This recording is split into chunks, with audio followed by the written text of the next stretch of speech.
Yo, Aarón, un chico de 33 años. Cada año, desde que tuve edad para conducir, he hecho el mismo viaje de 4 horas el 24 de diciembre. No importaba lo caótica que se pusiera la vida, los plazos de trabajo, las rupturas, los vuelos perdidos, la Navidad no era negociable. Era la única vez que podía convencerme de que tal vez todavía éramos una familia de verdad. Que la disfunción era solo ruido. Y debajo de eso, todavía había calor, todavía había amor. Pero este año pasado destrozó esa ilusión como cristal bajo mis pies. Empezó como siempre, con demasiada planificación y poco sueño. Me había quedado despierto hasta las 2 de la mañana envolviendo los regalos que había elegido cuidadosamente para cada niño, tía, primo y sí, incluso mi hermana Sofía. Siempre lo daba todo. Juguetes que se iluminaban, tarjetas de regalo metidas en tarjetas hechas a mano, pequeñas cosas que recordaba que la gente mencionaba en julio. Cosas que nadie me devolvía nunca. No es que llevara la cuenta. No lo hacía por las gracias. Lo hacía porque creía que si seguía apareciendo, seguía intentándolo, alguien por fin me vería. El viaje fue largo y helado, del tipo que te mantiene alerta con ambas manos pegadas al volante. Llegué a la casa de mi hermana a las 3:42 de la tarde, todavía a tiempo para la cena. Las luces estaban encendidas. La entrada estaba llena. Podía oír risas a través de las ventanas cerradas. Por un segundo, sonreí. Sonaba a alegría. Me dije que la sensación de opresión en mi pecho eran solo nervios. Salí, me enderecé la chaqueta y llamé a la puerta. Sofía abrió la puerta. Nunca olvidaré la expresión de su cara. No sorpresa, no deleite, sino burla, finamente velada tras una risa que apuñalaba más afilada que cualquier insulto. «Oh, en verdad viniste», dijo, inclinando la cabeza como si fuera un perro callejero que se extravió en el patio trasero equivocado. Parpadeé. «Claro que sí. Te envié un mensaje la semana pasada. Dijiste que esto era solo para la familia». Ella interrumpió, sonriendo como si estuviera dando el remate a un chiste que nadie me había contado. Luego cerró la puerta a medias, se inclinó ligeramente y añadió, intenta captar la indirecta, Aarón. Y entonces la puerta se cerró así como así. No, feliz Navidad. Ninguna disculpa. Solo yo, con los brazos llenos de regalos, de pie en un porche helado mientras los sonidos amortiguados de la celebración zumbaban tras gruesas paredes. No volví a llamar. No grité, ni lloré, ni llamé a nadie. Me quedé allí de pie durante un segundo, el frío calándome hasta los huesos, y asentí para mí mismo como si por fin hubiera oído algo que se había susurrado durante años, solo que ahora se estaba gritando. Entonces me di la vuelta, volví a mi coche, coloqué cuidadosamente los regalos en el maletero y arranqué el motor. Ni siquiera llegué a la autopista cuando mi teléfono explotó. Un mensaje de Javier, el marido de Sofía. ¿Por qué ese perdedor siquiera se apareció? Me quedé mirando la pantalla, congelado. ¿Alguna vez has tenido un momento tan surrealista que tu cerebro ni siquiera reacciona de inmediato? Pensé que tal vez era un error, una broma. Pero no, estaba claro que iba dirigido a otra persona, probablemente Sofía.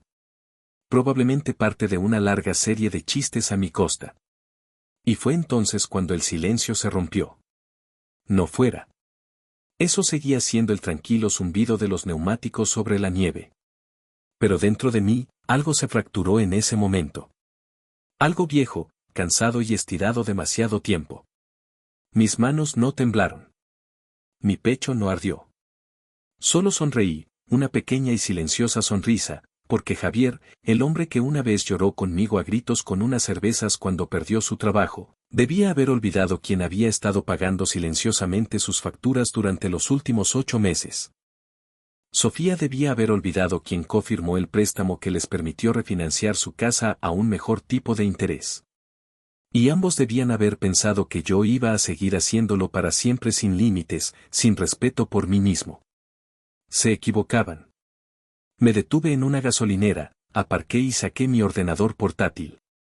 Ni siquiera necesité pensármelo 2 veces. Inicié sesión en cada cuenta que gestionaba, su electricidad, gas, internet, incluso ese elegante Spotify Premium familiar que había estado pagando. Uno por uno, eliminé mis métodos de pago, cancelé el pago automático. Incluso revocar el acceso a la cuenta de Amazon Prime que tontamente había compartido. Luego abrí el panel de control del préstamo y comencé el proceso para eliminarme legalmente como cofirmante, lo cual no sería fácil, pero ya estaba en marcha, una marea que no se detendría. Y entonces esperé. Cuando llegué al aparcamiento de mi apartamento, mi teléfono tenía 14 llamadas perdidas. Las ignoré. Me di una larga ducha, calenté comida china que me había sobrado y, por primera vez en años, vi una película en Nochebuena sin fingir que me reía de los chistes de los demás ni forzar una sonrisa con los dientes apretados. Me sentí vacío, pero también tranquilo, como si mi columna vertebral hubiera vuelto a crecer sin que me diera cuenta. Alrededor de la medianoche, las llamadas aumentaron. 31, 38, 44. A las 2 de la mañana, eran más de 50. A las 3:17 de la mañana, apareció un mensaje, esta vez de Sofía. Solo 3 palabras. Necesitamos hablar. Pero no lo abrí. Todavía no, porque por una vez, no estaba luchando por arreglar lo que ellos rompieron. No estaba saltando para proteger a las mismas personas que habían hecho de humillarme y aislarme su tradición bajo la bandera de la familia. En cambio, me senté en el borde de mi cama, con el teléfono en la mano, pensando en cada momento tranquilo a lo largo de los años en que había quitado importancia a algo. Cuando había excusado una puya como una broma, cuando me había culpado a mí mismo por ser demasiado sensible después de oír susurros de que no tenía suficiente éxito, no era lo suficientemente hombre, no era necesario. Resulta que tenían razón en una cosa. No era necesario. Y ahora iba a mostrarles lo mucho que me habían dado por sentado. Pero lo mejor de todo es que no tenían ni idea de lo profundo que había llegado mi apoyo o de cuánto más seguía controlando. Así que abrí su mensaje. Necesitamos hablar. Sin disculpas, sin explicaciones, solo una exigencia, como si les debiera tiempo, atención o acceso. No respondí, no por rencor, sino porque realmente no sabía qué diría que no sonara como un grito. Necesitaba espacio, distancia. Pero incluso mientras dejaba mi teléfono e intentaba cerrar los ojos, llegaban más mensajes. Uno de mamá, uno de papá, incluso uno vago de mi primo Adrián, que nunca envía mensajes a menos que sea un cumpleaños o una foto de grupo. Todos bailaban alrededor del mismo tono. Vaga preocupación, leve pánico, ni una sola onza de reconocimiento. Cariño, Sofía dice que te fuiste temprano. ¿Todo bien? ¿Puedes llamarme cuando tengas un segundo? No estoy seguro de lo que está pasando, pero creo que el teléfono de Javier ha sido hackeado. A Aarón, solo llámala. Es Navidad. Nunca se trataba de mí, nunca de lo que sentía. Solo arreglarlo. Arreglar la imagen. Fingir que todo está bien. Ese había sido mi papel desde que tenía 16 años. El pacificador, el solucionador, el que entendía por qué todos los demás podían ser crueles. A las 6:41 de la mañana, llegó el primer mensaje de voz real. Era Javier. A Aarón. Hombre, mira, ese mensaje, no iba dirigido a ti. Era una broma, ¿vale? Solo entre Sofía y yo. Ya sabes, te queremos. Vamos. Y no sé qué está pasando con las facturas, pero la compañía de gas dice que el pago automático no se ha efectuado y la madre de Sofía está aquí y los niños tienen frío. Hombre, ¿puedes devolverme la llamada? No lo hice. Me senté allí y lo escuché de nuevo. Ya sabes, te queremos. Eso es lo que dice la gente cuando ama los beneficios. No a la persona. Aún así, no me sentí triunfante. Todavía no. No fue satisfactorio. Realmente no. Se sentía como estar de pie al borde de algo. No un acantilado, sino una elección. Podía volver al ciclo, hacerme el simpático, aceptar las medias disculpas y las mentiras diluidas, o podía quemar el guión y finalmente dejar de fingir. Elegí lo segundo. Respiré hondo, preparé café y abrí una hoja de cálculo. Era hora de documentar cuánto había contribuido. No por mezquindad, sino por claridad. Necesitaba verlo todo expuesto, la cofirma de la hipoteca, las facturas, los comestibles, las tarjetas de regalo de Uber Eats cuando solo necesitaban un poco de ayuda esta semana, la visita de emergencia al veterinario que pagué cuando su perro enfermó, los útiles escolares que compré para su hijo mayor, el depósito del campamento de verano que pagué y nunca recibí un agradecimiento. Cuando terminé, el total era de poco más de 18,000 pesos en los últimos 24 meses. 18,000 pesos. Pagado en silencio, justificado en silencio. Una lenta hemorragia que ni siquiera me había dado cuenta de que estaba ocurriendo porque siempre venía con un eres el único que entiende o un te lo pagaremos una vez que llegue la bonificación de Javier o un solo esta vez, lo prometemos cargado de culpa. Fue entonces cuando la verdadera ira apareció, no el tipo de ira caliente y gritona, sino el tipo de ira fría y clara que agudiza tus pensamientos en decisiones. A las 8:12 de la mañana, finalmente le envié un mensaje de texto a Sofía. 3 palabras. Pierde mi número. Sin rabia, sin ensayo, solo el fin de la correa. Ella respondió al instante. Espera, ¿qué? Llama. No seas dramático. Fue un malentendido. Ya sabes cómo bromea Javier. Luego, un segundo después, no puedes estar enfadado en serio por esto. Es Navidad. Casi me reí. Esa era la cosa. Ya no estaba enfadado. Había terminado. No respondí. En cambio, llamé a la compañía de préstamos. Expliqué la situación y pedí el formulario de liberación del cofirmante. La mujer al otro lado de la línea fue amable, servicial e incluso empática. Me dijo que una vez que presentara una prueba de que tenían ingresos constantes y habían realizado pagos durante un cierto periodo, podía iniciar la solicitud para eliminarme a mí mismo. Sería un proceso, pero era factible y estaba sucediendo. A las 10:30 de la mañana, había revocado todos los puntos de acceso, servicios de transmisión, correos electrónicos de respaldo, cuentas conjuntas, incluso el DoorDash que estúpidamente dejé conectado en sus dispositivos. Luego inicié sesión en mi correo electrónico y les reenvié una hoja de cálculo. Sin nota, sin comentarios, solo números en bruto. Cada dólar, cada fecha, cada recibo.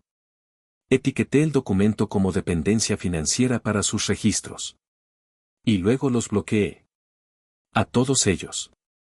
Teléfono, correo electrónico, redes sociales, incluso a mi mamá y a mi papá, que sabía que eventualmente se pondrían del lado de Sofía como siempre lo hacían cuando las cosas se ponían incómodas. Necesitaba paz. Necesitaba distancia. Y, sobre todo, necesitaba dejar de ser el felpudo emocional y financiero de la familia. Pero no me detuve ahí, porque lo que todavía no sabían, lo que ninguno de ellos recordaba, era que la casa en la que vivían, de la que Javier se jactaba de haber refinanciado, no estaba a su nombre. Tampoco estaba a nombre de Sofía. Estaba a mi nombre. Había comprado silenciosamente el resto de la antigua hipoteca de nuestros padres hace 3 años, después de que papá perdiera su pensión y entrara en pánico. Mantuve la escritura bajo un fideicomiso por razones fiscales y, seamos honestos, para evitar que las cosas se desmoronaran. Pero a Javier y Sofía no les importó leer la letra pequeña cuando firmaron el papeleo. Todo lo que sabían era que el pago mensual se redujo, la casa no fue embargada y el tío Aarón fue de gran ayuda. Ahora, había terminado de ser útil y estaba listo para recordarles exactamente bajo el techo de quién estaban. Pero primero, iba a esperar lo suficiente para que las consecuencias se asentaran, para que las llamadas pasaran de frenéticas a desesperadas. Esperé, no por crueldad, sino porque los conocía. Conocía sus ritmos, sus patrones, la forma en que convertían el caos en lástima y la lástima en influencia. Sabía que si actuaba demasiado rápido, todo se trataría de mí siendo rencoroso o guardando rencor. Pero si le daba tiempo, solo lo suficiente para que el calor se convirtiera en desesperación, para que los pagos atrasados se acumularan, para que la conversación familiar pasara de confundida a preocupada, la verdad se revelaría. Y cuando lo hiciera, nadie podría acusarme de actuar por impulso. Lo verían por lo que era, consecuencia. Para el 27 de diciembre, cayó la primera ficha de dominó. Estaba en mi sofá, todavía sin trabajar por las vacaciones, a mitad de un documental que realmente no estaba viendo, cuando llegó un mensaje. Una amiga mía del instituto, Victoria, había publicado en su historia una grabación de pantalla. Mi hermana en directo en Facebook. Subí el volumen. Hemos tenido una Navidad muy difícil, decía Sofía, sentada en su sofá, llorando falsamente de esa manera que solo las personas que practican frente al espejo hacen. Los niños no entienden por qué no hay Wi-Fi. Javier ha estado en espera con la compañía eléctrica durante 2 horas. Es mucho, ya sabes, y se supone que la familia está ahí cuando los tiempos son difíciles. Pero no todo el mundo tiene eso. En los comentarios, corazones, oraciones, simpatía. Tomé un sorbo de mi café. Ni una sola vez mencionó mi nombre. Ni una sola vez admitió lo que habían dicho o hecho. Era puro teatro. Todas las vibraciones, sin responsabilidad. Y estaba funcionando. La gente se ofrecía a enviar tarjetas de regalo, donaciones a través de transferencia electrónica. Alguien incluso pidió su lista de deseos de Amazon. No dije nada, pero guardé el clip. El 29 de diciembre, Javier me llamó desde un número desconocido. No contesté. 5 minutos después, dejó un mensaje de voz. Aarón, escucha. No sé qué estás haciendo o qué crees que estás demostrando, pero esto se está saliendo de control. La compañía de la hipoteca llamó. Dijeron que no pueden hablar conmigo directamente. Que tú sigues siendo el propietario registrado. Pensé que habíamos firmado todo hace 3 años. Hombre, dijiste que estaba solucionado. Pausa. No puedes simplemente ignorarnos. Estás dejando a tus sobrinas a oscuras en medio del invierno. Sé un adulto y devuélveme la llamada. El derecho prácticamente resumaba de su voz. Fue entonces cuando supe que no solo asumían que nunca desconectaría la energía. Genuinamente creían que se les debía mi silencio, mi dinero y mi nombre. Que después de todo, yo era el que estaba equivocado por no financiar más sus vidas. Esa noche, inicié sesión en el portal del fideicomiso de la propiedad y revisé la cláusula de arrendamiento que había redactado pero nunca usado. Una cláusula que permitía la transferencia o la expulsión de los inquilinos con un aviso de 30 días en caso de incumplimiento del acuerdo verbal o abuso de la ocupación. Había documentado todo, los correos electrónicos, los acuerdos, incluso el mensaje de texto de Sofía pidiéndome que no les dijera a los demás que estaba ayudando con las facturas porque no quería que pensaran que Javier no podía mantenerlos.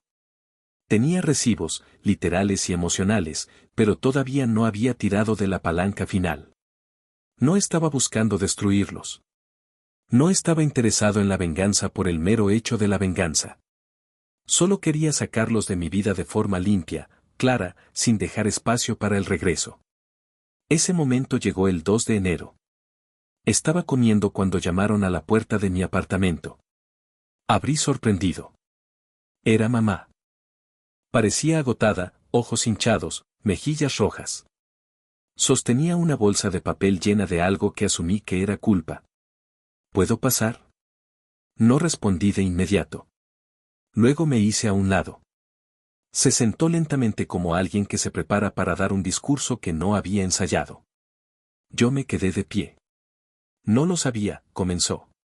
No sabía que te estaban tratando así. No sabía que estabas pagando todo eso. No dije nada. Dijeron que habías reaccionado de forma exagerada. Que solo te habías herido los sentimientos y estabas reaccionando. Levanté una ceja.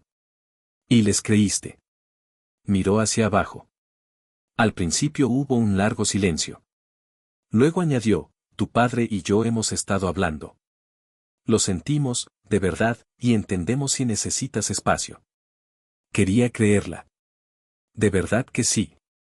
Pero entonces metió la mano en la bolsa y me entregó una pequeña pila de sobres, cartas, dibujos de los niños, una tarjeta hecha a mano de Sofía escrita con un bolígrafo con purpurina como si fuera 2005. Te echamos de menos. Por favor, vuelve. Están sufriendo, Aarón. Suspiré. Estoy seguro de que lo están. Pero no estaban sufriendo cuando se rieron en mi cara. No estaban sufriendo cuando Javier me llamó perdedor. Ella se estremeció. Tú la criaste, mamá, pero he terminado de criarlos. Ella no trató de discutir. Simplemente asintió lentamente y se levantó. Cuando se iba, se detuvo en la puerta. Sabes que perderán la casa. Asentí. Tal vez eso es lo que necesitan para crecer. Y entonces se fue. Esa noche, comencé los trámites de desalojo.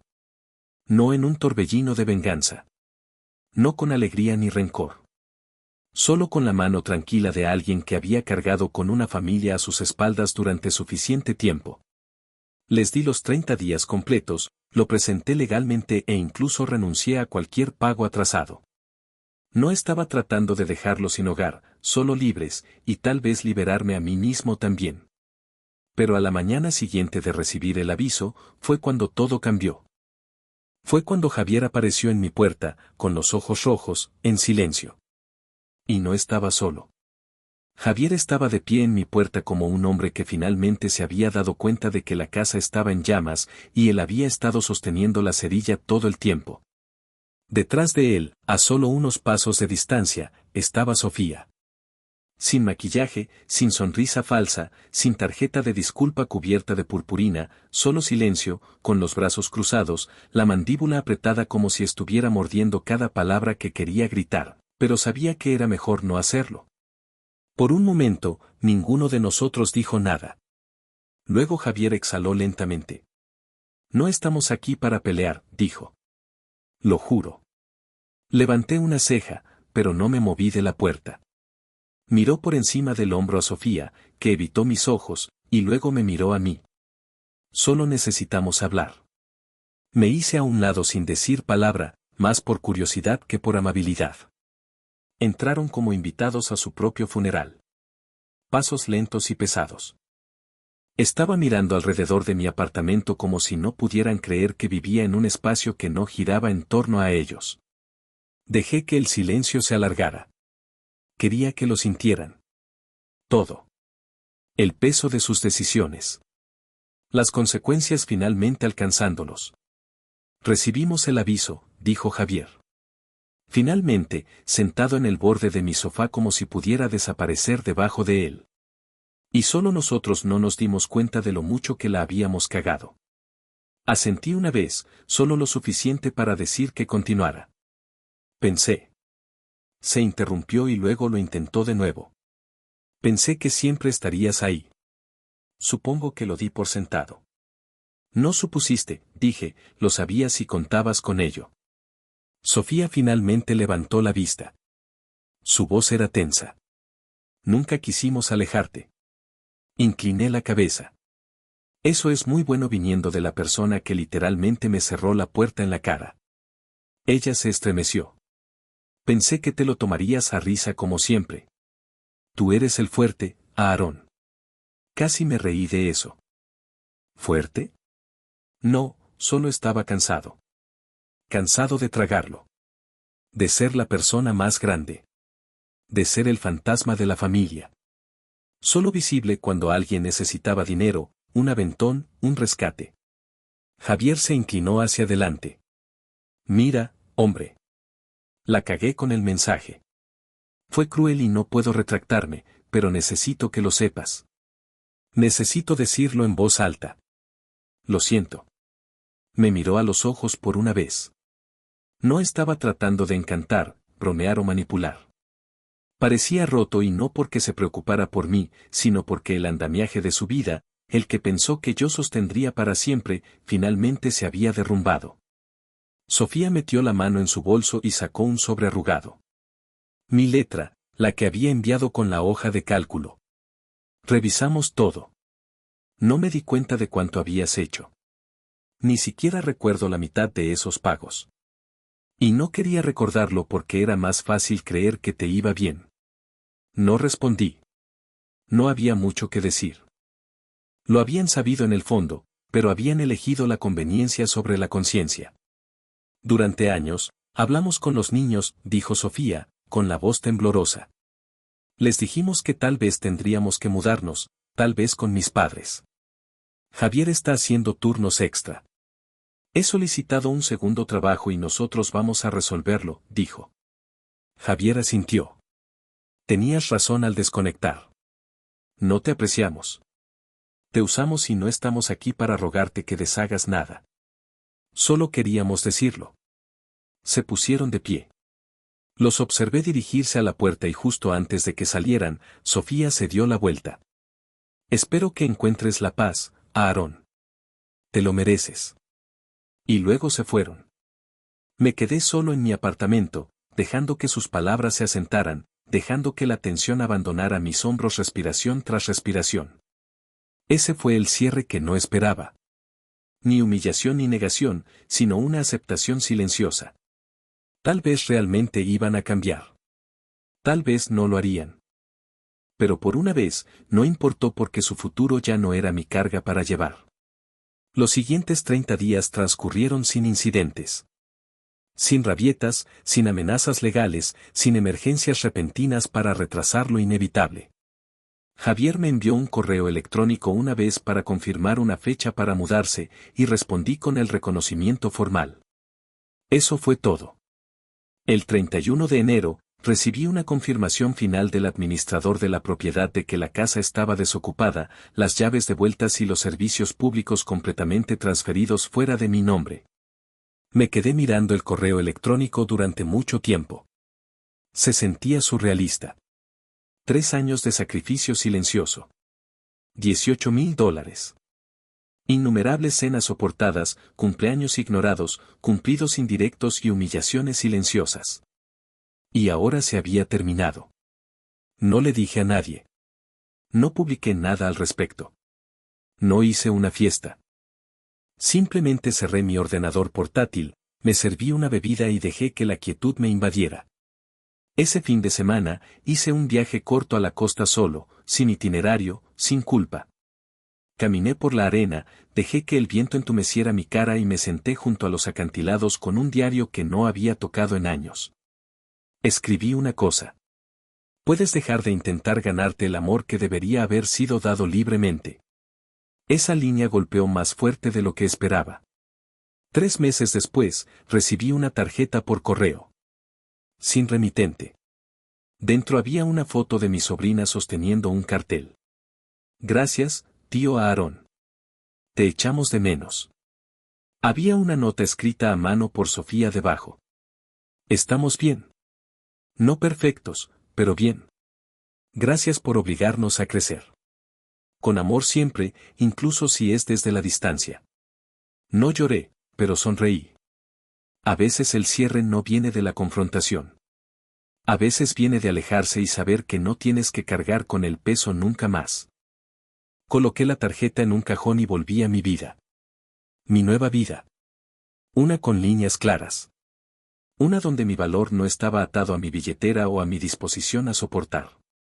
Y nunca más conduje 4 horas para Navidad. Ese año, me quedé en casa y estaba exactamente donde necesitaba estar.